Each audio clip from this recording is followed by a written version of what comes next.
excelentísimo señor Antonio Guterres, secretario general de la ONU,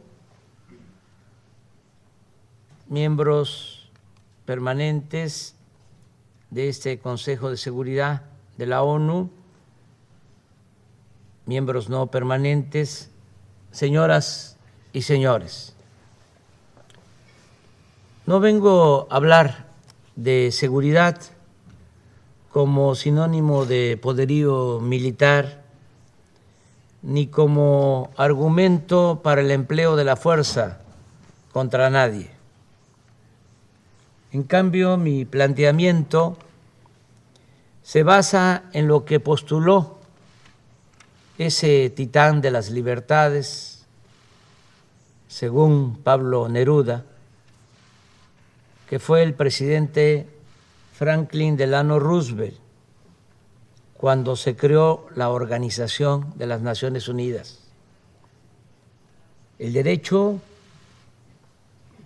a una vida libre de temores y miserias, que sigue siendo el más sólido fundamento de la seguridad para todas las sociedades y los estados.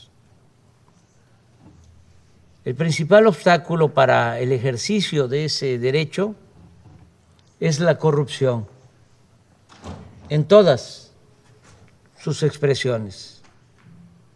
Los poderes transnacionales, la opulencia y la frivolidad como formas de vida de las élites, el modelo neoliberal que socializa pérdidas, privatiza ganancias y alienta el saqueo de los recursos naturales y de los bienes de los pueblos y naciones. Es corrupción el que tribunales castiguen a quienes no tienen con qué comprar su inocencia y protejan a potentados y a grandes corporaciones empresariales que roban al erario o no pagan impuestos.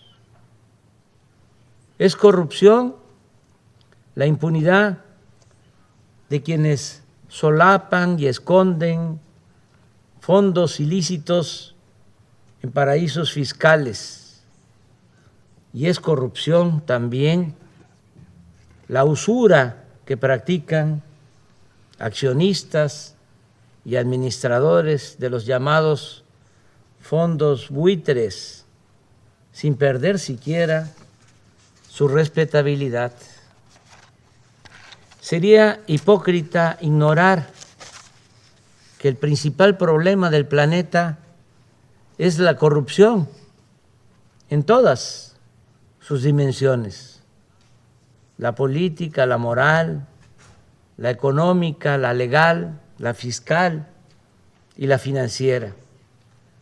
Sería insensato omitir que la corrupción es la causa principal de la desigualdad, de la pobreza, de la frustración, de la violencia, de la migración y de graves conflictos sociales. Estamos en decadencia porque nunca antes en la historia del mundo se había acumulado tanta riqueza en tan pocas manos mediante el influyentismo y a costa del sufrimiento de otras personas, privatizando lo que es de todos o lo que no debe tener dueño, adulterando las leyes para legalizar lo inmoral, desvirtuando valores sociales para hacer que lo abominable parezca negocio aceptable. Veamos, por ejemplo, lo sucedido con la distribución de la vacuna contra el COVID-19.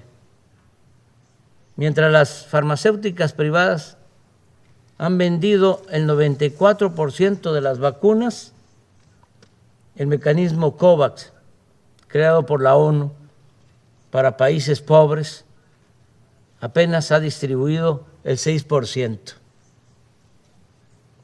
Un doloroso y rotundo fracaso. Este dato simple debiera llevarnos a admitir lo evidente. En el mundo actual, la generosidad y el sentido de lo común están siendo desplazados por el egoísmo y la ambición privada. El espíritu de cooperación pierde terreno ante el afán de lucro y con ello nos deslizamos de la civilización a la barbarie y caminamos como enajenados, olvidando principios morales y dando la espalda a los dolores de la humanidad. Si no somos capaces de revertir estas tendencias mediante acciones concretas, no podremos resolver ninguno de los otros problemas que aquejan a los pueblos del mundo. ¿Qué estamos haciendo en México? Hemos aplicado la fórmula de desterrar la corrupción y destinar al bienestar del pueblo todo el dinero liberado con el criterio de que por el bien de todos, primero los pobres. Optar por los pobres implica adicionalmente asumir que la paz es fruto de la justicia y que ningún país puede ser viable si persisten y se incrementan la marginación y la miseria. Por ello sostenemos que la solución de fondo para vivir libres de temores, riesgos y violencia es acabar con el desempleo, favorecer la incorporación de los jóvenes al trabajo y al estudio, evitar la desintegración familiar, la descomposición social y la pérdida de valores culturales, morales, espirituales. En México podría llevarnos tiempo pacificar el país, pero la fórmula más segura es atender el fondo, como lo estamos haciendo. Por ejemplo, otorgar a los jóvenes opciones de estudio y trabajo para evitar que sean enganchados por la delincuencia. La verdadera victoria sobre las bandas delictivas siempre consistirá en privarlas de su semillero y de su ejército de reserva. Con este mismo criterio estamos enfrentando el fenómeno migratorio. Las acciones fundamentales no son las coercitivas, sino las que incorporan a todas las personas al estudio, al trabajo, a la salud y al bienestar en los lugares en los que nacieron o residen, de modo que no se vean obligadas a abandonar sus pueblos por hambre o violencia y que únicamente emigren quienes deseen hacerlo, que la migración sea opcional y no forzosa, una decisión individual y no un fenómeno de proporciones demográficas. Hace poco le expuse respetuosamente al presidente Biden una nueva forma de enfrentar el fenómeno migratorio, sin ignorar la necesidad de ordenar el flujo, de evitar el descontrol y la violencia y garantizar los derechos humanos. Le propuse aplicar de inmediato en 3 naciones hermanas 2 programas que nosotros estamos llevando a cabo con éxito en Chiapas, estado vecino de Centroamérica. Hoy estamos plantando allí 200,000 hectáreas de árboles frutales y maderables.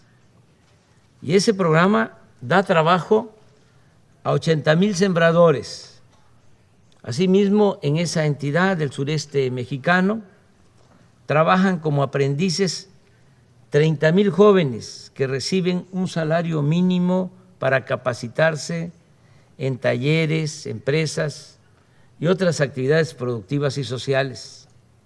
Si estas dos acciones se aplicaran de inmediato en Guatemala, Honduras y El Salvador, se podría lograr que permanezcan en sus países unos 330,000 personas que hoy están en riesgo de emigrar por falta de trabajo. Pienso que estas propuestas deben ser aplicadas por la ONU a fin de ir al fondo de los problemas en los países pobres.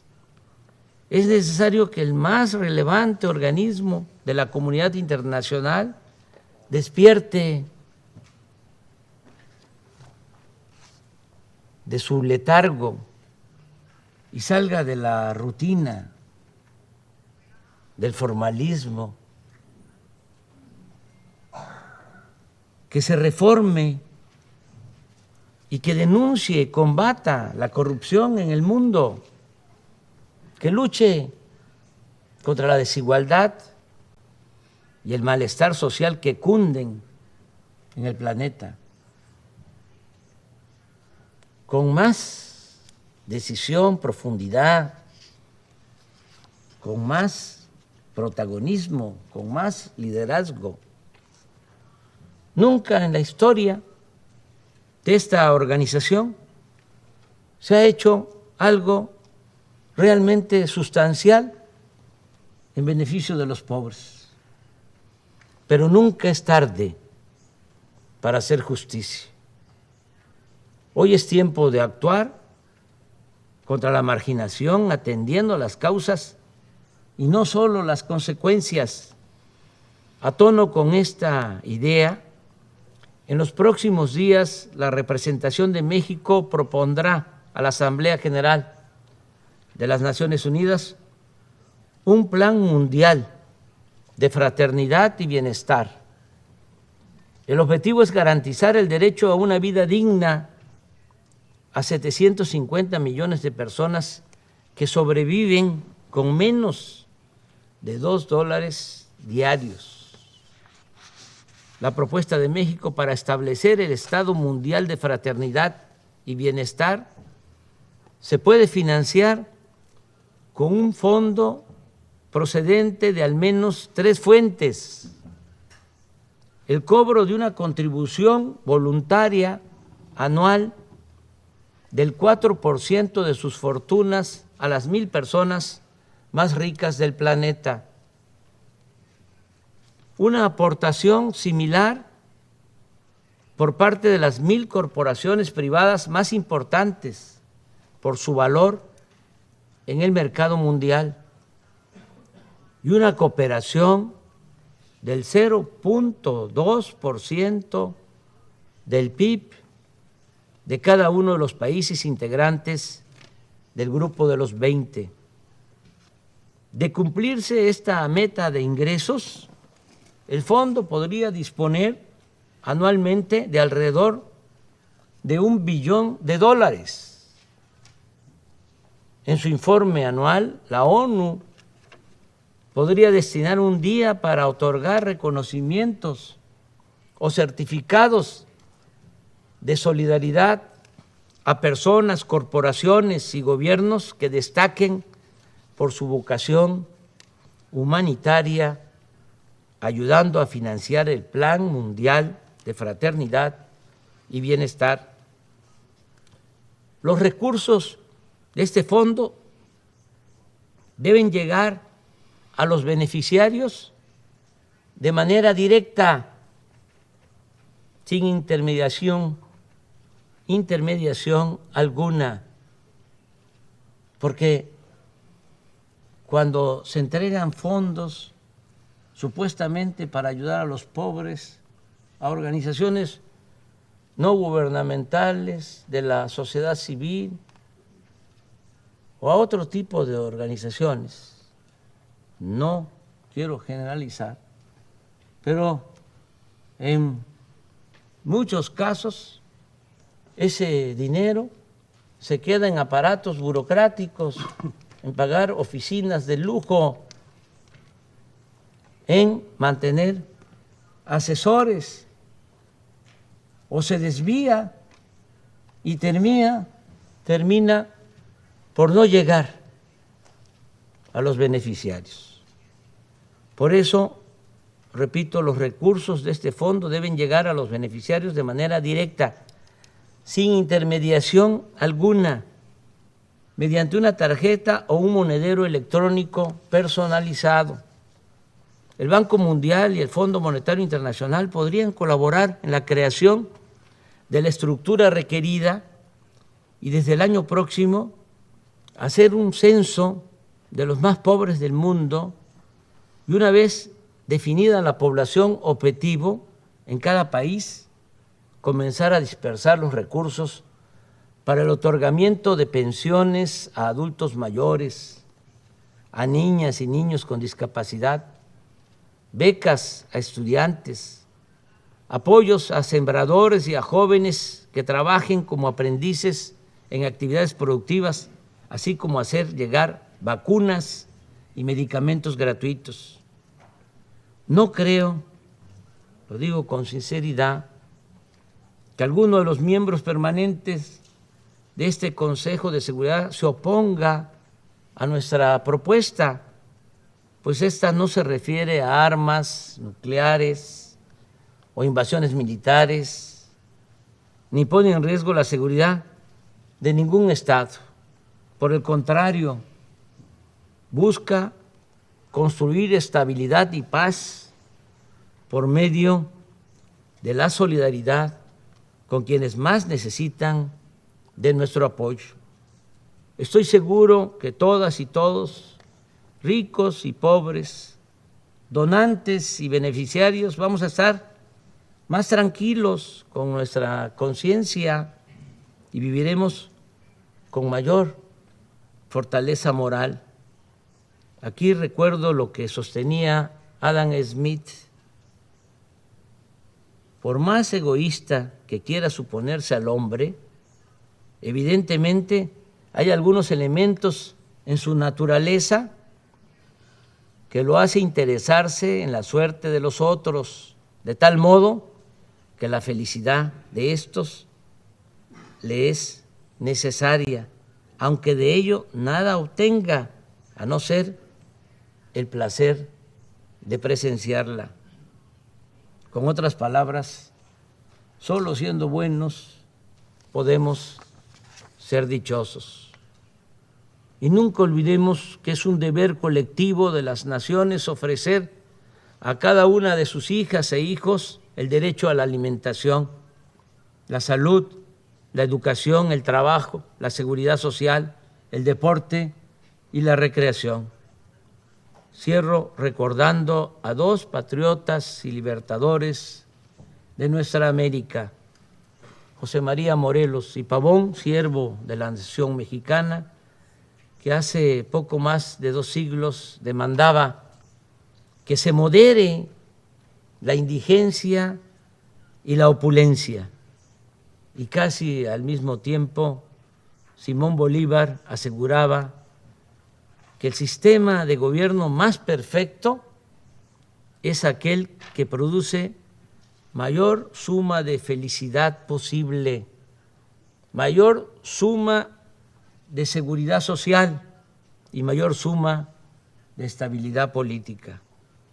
Es un honor estar con ustedes, miembros permanentes y no permanentes del Consejo de Seguridad de la ONU, que es lo más parecido a un gobierno mundial y que puede llegar a ser el organismo más eficaz para el combate a la corrupción y el más noble benefactor de los pobres y olvidados de la tierra. Muchas gracias.